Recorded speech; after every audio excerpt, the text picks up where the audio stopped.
kesempatannya untuk menyampaikan informasi sedikit mengenai kebetulan saya dapat pesanan dari Mbak Reta, katanya untuk membahas tentang HNP. Sebenarnya mungkin istilah HNP ini nggak terlalu ini ya, agak sulit karena ini istilah medis.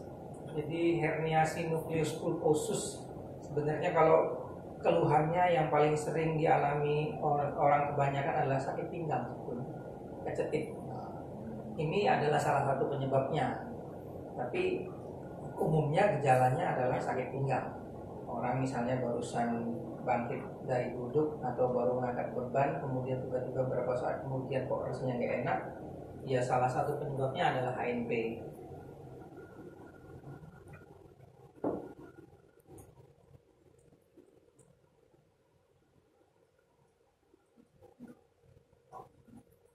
Untuk nyalakan lampunya.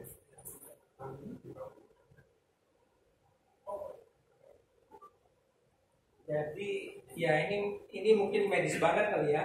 Ini sebenarnya ruas tulang belakang kita.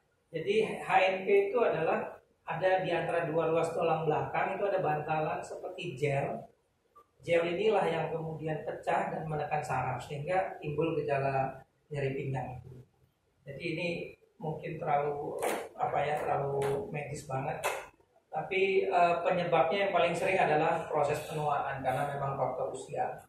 Jadi bantalan tulang kita itu pada saat usia mulai dari balita sampai dewasa muda itu kandungan airnya lebih sehingga dia lebih fleksibel, lebih elastis dan tugasnya adalah menyangga beban supaya di antara dua ruas tulang belakang ini dia tidak berbenturan dan ruas tulang belakang ini bisa bergerak menyangga beban lebih kuat dan fleksibel. Kita bisa muter, bisa membungkuk itu karena adanya bantalan ini.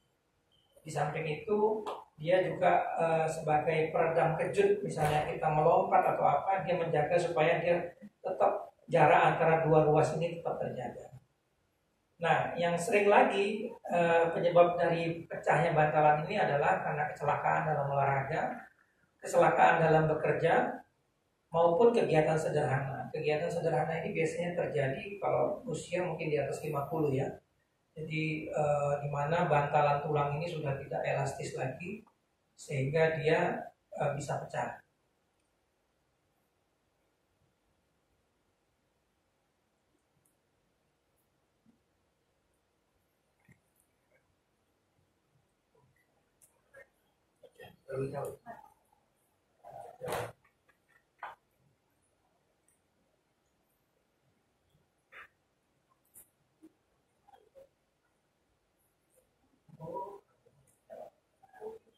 Mohon maaf, saya di sini aja.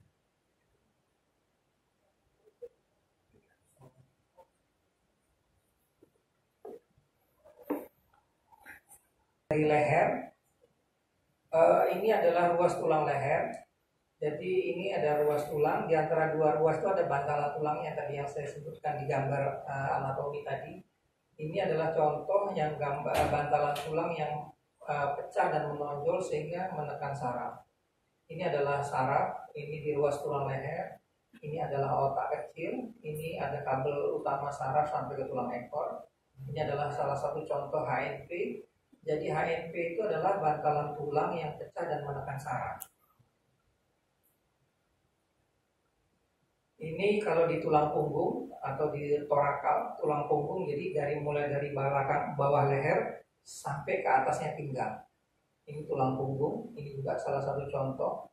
Jadi ini adalah ruas tulang, ini adalah bantalan tulangnya. Nah, ini adalah kabel saraf utamanya. Ini yang bantalan yang menekan. Ini adalah ilustrasi video. Jadi ini adalah ruas tulang pinggang sebetulnya. Ini ruas tulang. Jadi ruas tulang kita itu bentuknya seperti ini. Ini bagian depan, ini bagian belakang, ini ada sendi di sini. Ini bantalan tulangnya, ini ruas yang di bawahnya. Jadi masing-masing ruas tulang ini punya fungsi masing-masing. Tapi secara umum tulang belakang kita itu terutama pinggang adalah menyangga beban tubuh bagian atas, mulai dari perut sampai ke atas. Jadi yang paling beban yang paling berat memang tulang pinggang, sehingga yang nyeri pinggang itu memang paling sering dialami. Jadi ini tadi kalau bantalannya pecah, dia akan menekan saraf. Saraf utama itu jalannya di sini. Ini adalah cabang untuk menggerakkan kaki kiri atau kanan. Ya, biasanya kalau bantalan ini pecah, dia akan menekan sehingga keluhannya akan nyeri pinggang atau nyeri menjalar.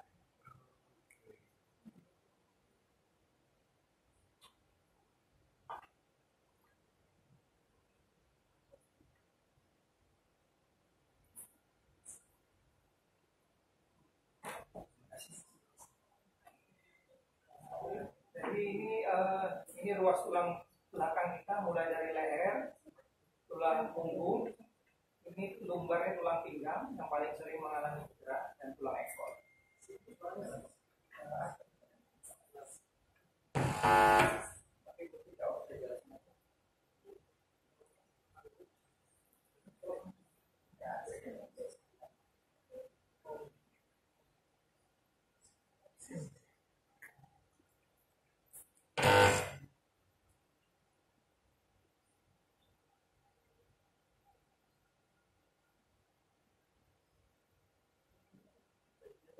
Ya, jadi ini bantalan yang pecah tadi dan menekan menekan saraf, cabang saraf.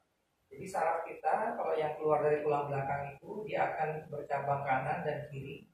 Ini video ini menunjukkan bahwa bantalan tulang. Nah, ini bantalan tulang dari penampang horizontal, dia pecah dan menekan saraf itu jalannya di sini.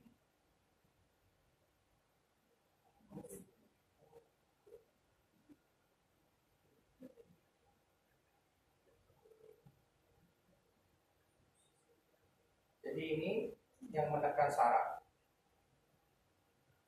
Ini kalau ini teknik operasi, salah satu teknik operasi untuk mengambil bantalan yang keluar tadi dan menjepit saraf.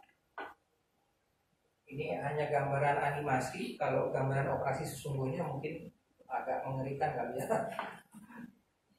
Jadi seperti itulah ininya. Jadi yang tadi menekan itu diambil. Nah, ini juga operasi, tapi ada beberapa kasus yang tidak cukup diambil aja bantalan tulangnya, tetapi harus dipasang skrup atau plat untuk menyangga tulang belakang. Jadi ini bantalannya diambil, ini ruas tulang belakang kita. Nah, ini adalah gambar platnya, karena apabila kita ambil seluruhnya, dia akan jadinya goyang sehingga harus distabilkan dengan pasang skrup dan plat.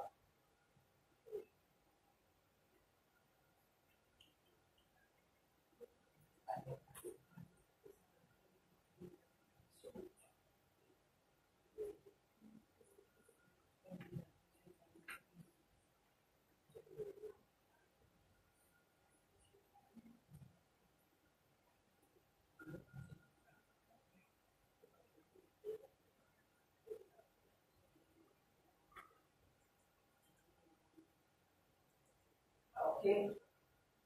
Jadi pada kasus HNP, khusus HNP ya, nyerinya itu dari pinggang menjalar sampai ke kaki, artinya ke tungkai. Jadi dia mengikuti jalur saraf mulai dari tulang pinggang sampai ke kaki. Jadi nyerinya khasnya menjalar.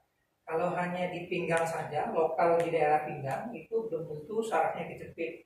Itu biasanya kemungkinan hanya persendian tulang belakangnya aja yang cedera, atau otot di sekitar sini yang cedera. Kalau di leher, nyerinya mulai dari leher menjalar sampai ke lengan. Kadang-kadang disertai geringingan atau kesemutan. Yang paling berat adalah kelemahan dari anggota gerak, lengan atau tungkai. Kalau dibiarkan terlalu lama, apabila saraf ini sudah terjepit, biasanya gejala yang pertama muncul itu adalah geringingan dulu, kesemutan. Kalau misalnya terutama yang di daerah lengan dari leher, itu yang ringannya adalah kesemutan. Kalau untuk yang di bawah juga gitu kesemutan, tapi berat. Kalau sudah muncul gejala yang berat, biasanya nyerinya lebih berat, dan kadang-kadang kita nggak kuat memegang sesuatu atau menggenggam, atau nggak kuat menahan beban dengan lengan, atau nggak kuat menenteng tas, itu itu kalau sudah berat. Kalau di pinggang keluhannya biasanya gangguan berjalan. Jadi mungkin jalannya makin lama jaraknya makin pendek. Jadi nggak bisa jalan jauh lagi. Itu contohnya kalau gejalanya makin berat. Jadi penanganannya sebetulnya yang ideal adalah bukan operasi. Yang pertama adalah memperbaiki postur tubuh kita. Jadi tulang belakang kita itu adalah menyangga beban, tetapi di belakangnya itu ada otot-otot sebetulnya. Kemudian obat pereda nyeri ini pun sifatnya hanya sementara, juga fisioterapi. Yang nomor 2, penyebab obat pereda nyeri dan fisioterapi, terapi intervensi ataupun operasi itu adalah tahap berikutnya. Tahap pertama yang dilakukan sebetulnya adalah menjaga postur yang ideal, menjaga berat badan yang ideal. Kalau misalnya terjadi pada saat pertama kali, misalnya pada saat habis bekerja tiba-tiba sakit nyeri pinggang yang hebat, mungkin yang bisa dilakukan adalah baring sebentar, kompres di mana tempat yang sakit. Itu yang pertolongan pertama biasanya. Kompresnya biasanya kompres dingin di tempat yang sakit kalau di pinggang yang lokal. Tapi kalau kecetitnya sampai menjalar sampai ke bawah, yang pertama dilakukan adalah bed rest supaya tidak makin kejepit sarafnya. Ini adalah penyangga leher. Penyangga leher ini gunanya adalah supaya menjaga leher kita posturnya tetap terjaga, tetap tegak, tidak membungkuk, tidak terlalu tenggadak. Ini juga membantu, tapi hanya pada saat kejadian-kejadian misalnya nyerinya baru muncul berat, ini bermanfaat, tapi tidak dianjurkan untuk jangka panjang. Karena kalau jangka panjang, otot-otot di belakang ini justru akan lebih mengecil, dia tidak berfungsi baik nanti. Ini contoh korset untuk lumbal, untuk pinggang. Untuk fase serangan yang tiba-tiba akut atau serangan yang mendadak, ini mungkin bisa membantu, tapi tidak dianjurkan untuk jangka waktu lama. Yang paling penting adalah menjaga kekuatan otot punggung ini. Mungkin itu aja, mungkin nanti lebih baik kita diskusi aja. Ini Brain and Spine Center, tempat kita bekerja, yang sampai saat ini yang ada di Mitra Satelit. Terima kasih.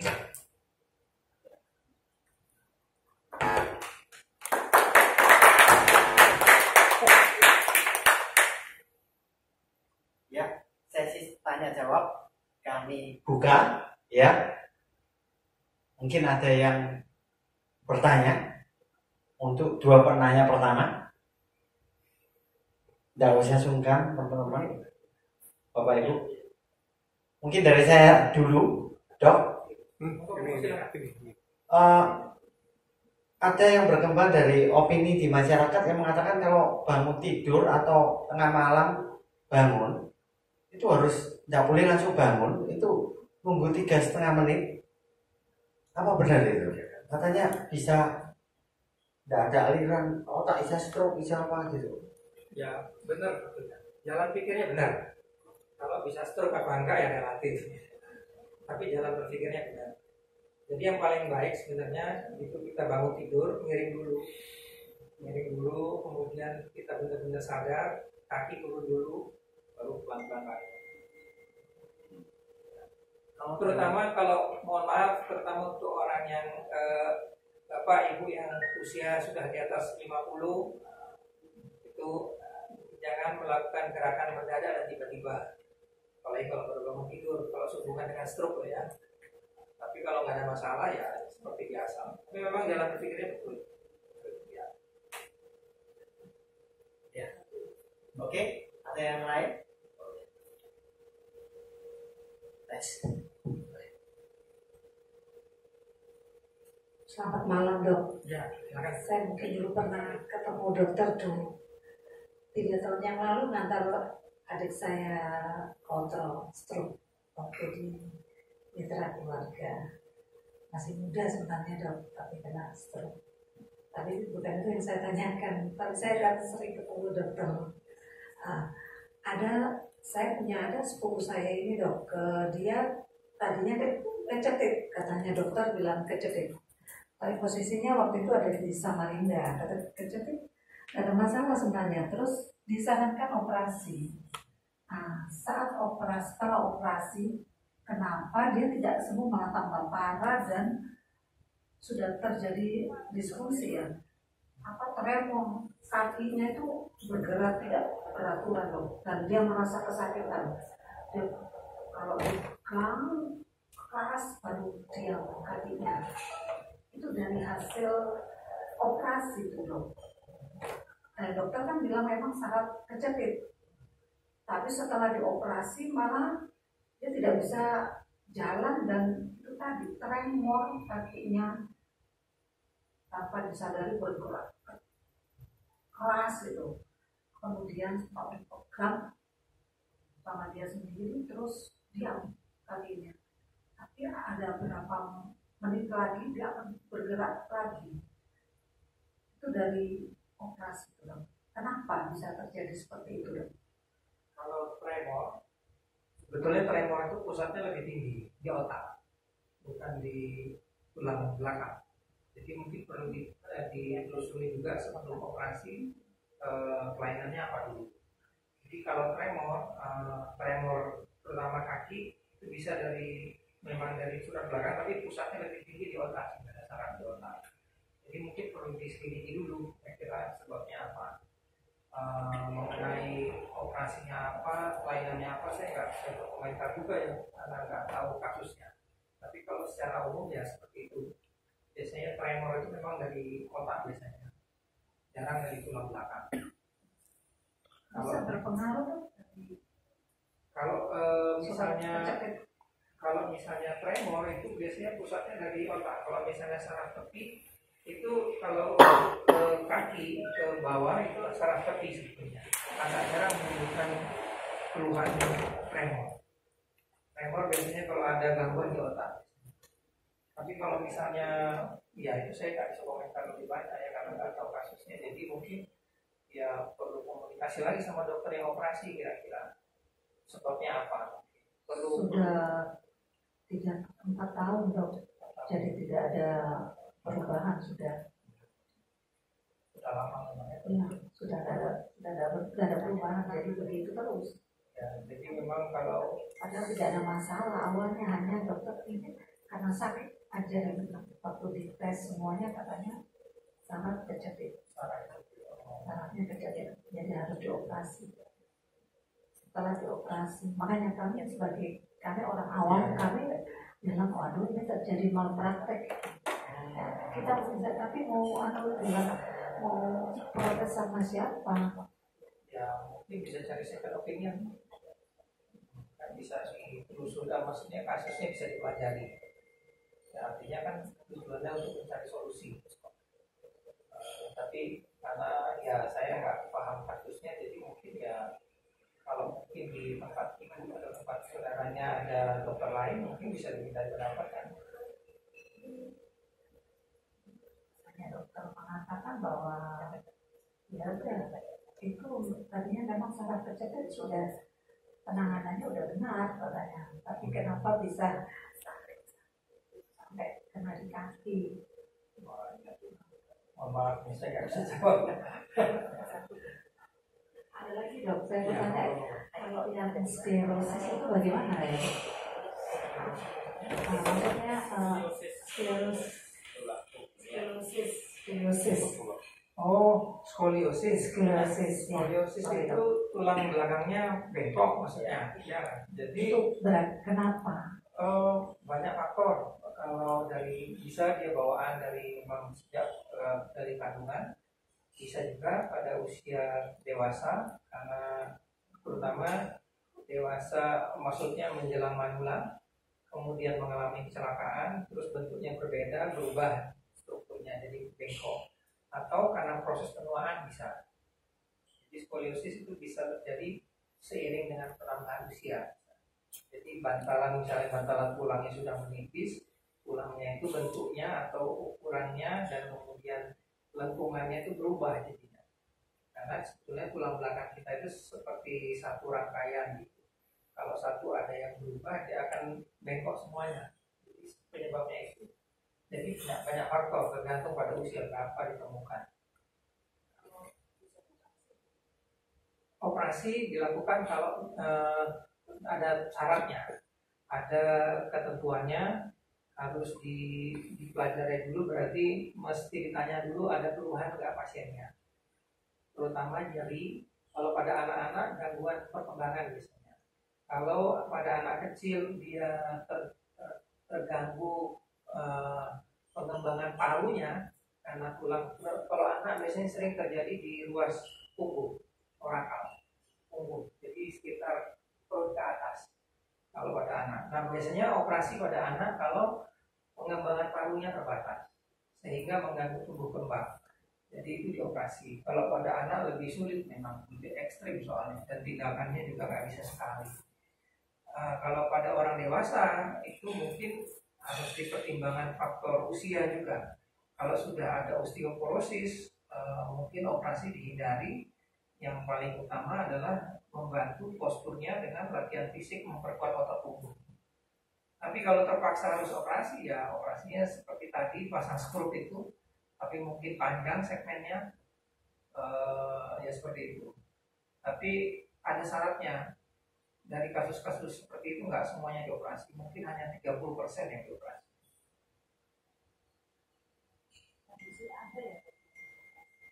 Ada, tapi memang kasusnya kan nggak banyak dan nggak semua dioperasi. Jadi sebagian besar memang nggak dioperasi, terutama pada usia lanjut yang sudah porosis, kecuali terpaksa. Terpaksa itu artinya gini, misalnya orang tua, mohon maaf, orang manula jatuh dari tempat tidur, tulangnya keropos, ya nggak ada pilihan, harus dioperasi karena sarafnya tertekan. Kalau nggak dioperasi mungkin lumpuh, itu salah satu contoh. Atau mungkin ada hal lain lagi, nyerinya berkepanjangan, nyeri terus-terusan nggak tahan karena mau berdiri sakit, mau tidur sakit, duduk sakit, ya itu mungkin perlu dipertimbangkan operasi. Tapi lagi-lagi harus dipertimbangkan tulangnya masih kuat apa enggak. Kalau nggak kuat mungkin kita nggak bisa. Jadi kadang-kadang ya mohon maaf, terutama pada usia lanjut, kita harus sampaikan ke keluarga bahwa ini mungkin kita nggak bisa lakukan apa-apa selain hanya memberikan obat reda nyeri, membantu dengan fisioterapi. Ya nggak boleh terus-terusan. Ada sekarang namanya terapi intervensi nyeri. Jadi intervensi nyeri itu kita langsung memberikan suntikan obat ke tempat yang sakit. Bisa bertahan kira-kira 1 bulan, tergantung kelainannya. Kalau misalnya dia setelah disuntik membaik, kadang-kadang bisa dilanjutkan dengan tindakan radiofrekuensi namanya. Jadi sarafnya dikumpulkan. Jadi sarafnya dimati rasakan dengan gelombang listrik. Tapi itu juga nggak semua. Dilihat di mana lokasinya. Tergantung kasus. Ya. Ayo teman-teman, yang lain. Dok, kalau misalnya leher sakit, punggung sakit, pinggang sakit, apakah itu kategori HNP tadi? Oh, belum tentu. Itu bisa nyeri karena ototnya. Jadi mungkin kecapean kerja kali ya, ngangkat beban, atau kebanyakan nge-gym bisa juga. Kelebihan beban bisa. Jadi kalau sepanjang leher, punggung sakit itu biasanya mungkin aktivitas fisik, bisa karena ototnya yang cedera atau yang terlalu lelah. Atau mungkin tempat tidurnya juga pengaruh nggak ya dokter? Tempat tidur pengaruh, tapi tempat tidur itu pengaruh kalau misalnya kalau orang muda, tempat tidur itu baru rasanya nggak enak kalau sudah mungkin 2 minggu dipakai baru nggak enak, itu karena tempat tidur bisa. Tapi kalau orang yang lebih usianya manula itu lebih terasa, memang lebih sensitif kalau tempat tidur. Oke, yang lain? Dok, saya mau tanya, saya mau minta saran. Anak saya itu kalau sekolah kelas 2 SD itu bawa buku ini berat, iya. Dan itu bukan di lantai 1. Ya. Nanti tambah naik, tambah lantainya tambah tinggi dong. Kelas 3 ke 4 ke 5. Nah, apa benar kalau pakai ransel itu tulang anak bisa bungkuk atau ganggu atau gimana? Ya.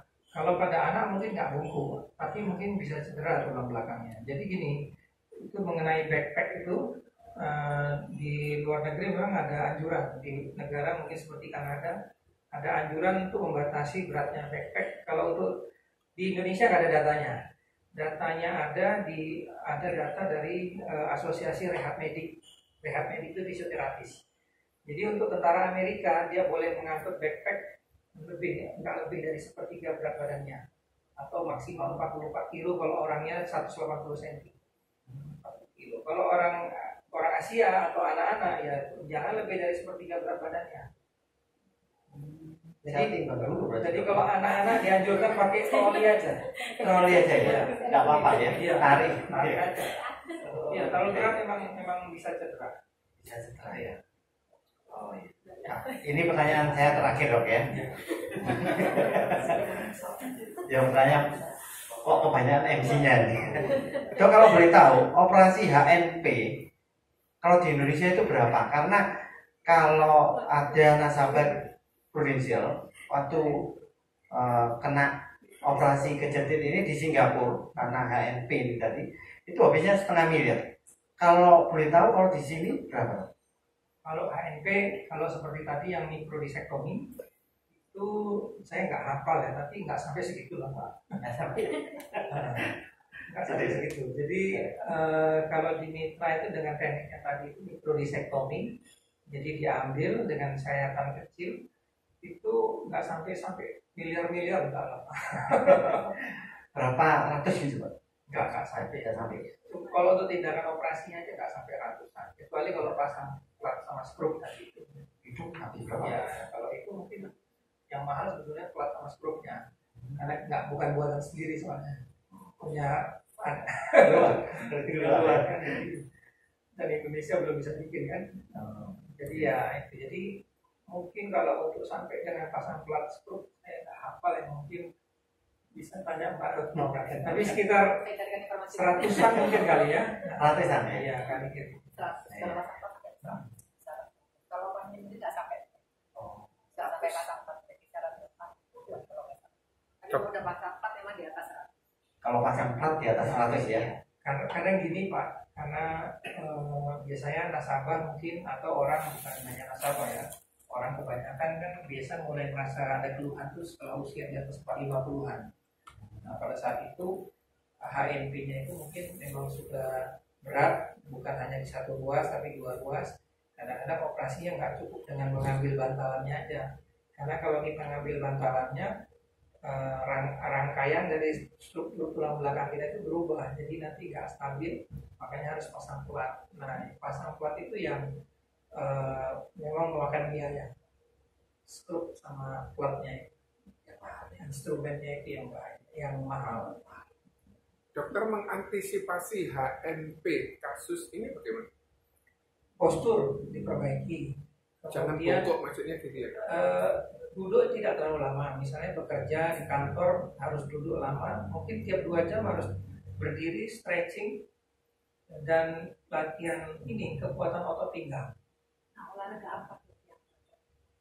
Sebetulnya kalau untuk spesifik untuk kekuatan otot pinggang ada senamnya. Ada mungkin bisa di browsing back exercise khusus untuk otot pinggang. Biasanya kita anjurkan pada orang-orang yang nyeri pinggang tapi belum perlu operasi, dan dia dengan memperbaiki postur dengan obat-obatan sudah sembuh. Jadi kita anjurkan mungkin dia setiap pagi harus melatih kekuatan otot pinggangnya. Yang memang paling sering itu memang pinggang, karena pinggang itu paling berat bebannya, menjangkau tubuh di atasnya mulai perut sampai ke atas. Dan pinggang ini gerakannya juga lebih berat karena dia bisa membungkuk, bisa muter. Jadi memang mencegahnya adalah aktivitas fisiknya harus dimodifikasi. Kalau misalnya ada masalah sebelumnya ya, kemudian timbul masalah dan didiagnosa ternyata ada HNP walaupun ringan, itu untuk supaya tidak makin berat harus dijaga aktivitas fisiknya, harus tidak angkat beban berat, banyak faktor lah. Misalnya kita mengangkat beban tidak boleh membungkuk, kita harus jongkok. Nah, itu hal sepele memang, tapi itu membantu. Kalau misalnya kita mengangkat sesuatu itu kita nggak boleh seperti ini, tapi kita harus ini karena kekuatannya harus didistribusi ke kedua paha atau kedua tungkai. Oh jadi pelan-pelan ya dok ya? Nggak boleh langsung bungkuk itu tadi ya? Kalau bungkuk ini langsung bebannya di sini. Oh. Jadi kita mengangkat beban itu lengan kita sama punggung kita yang bekerja. Oh. Tapi kalau kita ngangkat beban dengan ini, beban itu di sini. Oh. Jadi kita ngangkatnya semua. Kalau terpaksa ngangkat beban berat, Ya. saya di rumah harus ngangkat galon aqua. Oh iya, saya biasa dok.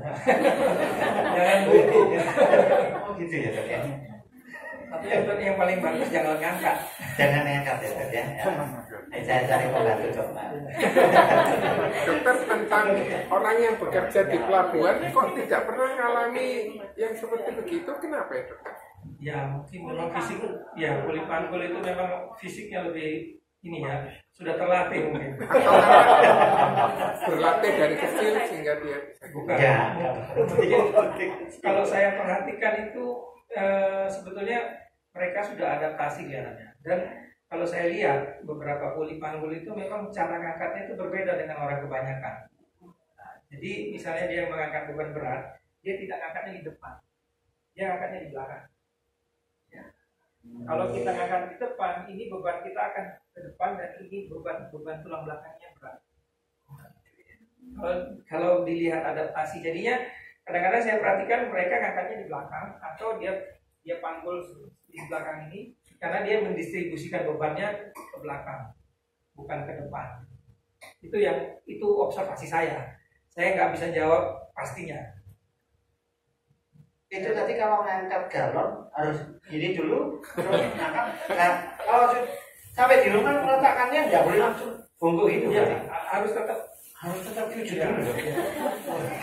Jadi kalau misalnya mungkin ke luar negeri kita punya bagasi yang berat, Ya. koper berat. Nanti ada tuh ditempelin stiker sama petugas bandara kadang-kadang. Lift your tepuk lutut Anda sebelum mengangkat koper Bend your ini. knee. Bend your knee. Nah. Itu salah satu contoh.